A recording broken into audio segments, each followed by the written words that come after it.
I just finished reading Seeking Good, Attracting Evil, and I'm honestly moved in a way I didn't expect. This memoir stays with you. It doesn't just tell a story. It forces you to look at your own life, your choices, your faith, and the moments that have shaped you. What struck me first was Robert Jennings' early journey. How an ordinary kid could rise so quickly, chasing success, fame, and everything the world tells us we should want. From basketball courts to life in Mexico surrounded by the rich and famous, it all sounded glamorous until he showed us what was happening inside. That quiet emptiness that success can never really fill. And then the turning point, his moment of spiritual awakening after a night of partying.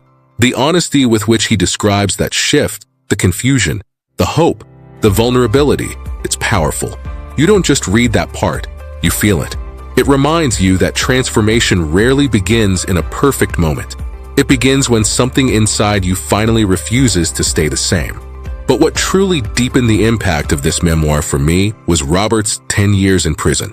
Faith tested, identity shaken, future unclear. It would have been easy for the author to gloss over that chapter or turn it into a simple story of survival. But he doesn't. Instead, we see the raw truth, the fear, the growth, the resilience, and ultimately the quiet strength that comes from holding on to faith even when everything else is stripped away. Reading this reminded me that a person's lowest moments do not define them. What defines them is the courage to rise, to rebuild, and to believe that redemption is still possible. That's why this memoir feels so important, not just as a story about Robert Jennings, but as a story about all of us, about the highs and the lows, the moments we get lost, and the grace that helps us find our way back. Seeking Good, Attracting Evil is emotional, honest, and deeply human. Whether you are religious or not, you will walk away from it thinking about your own journey, your purpose, and what success truly means.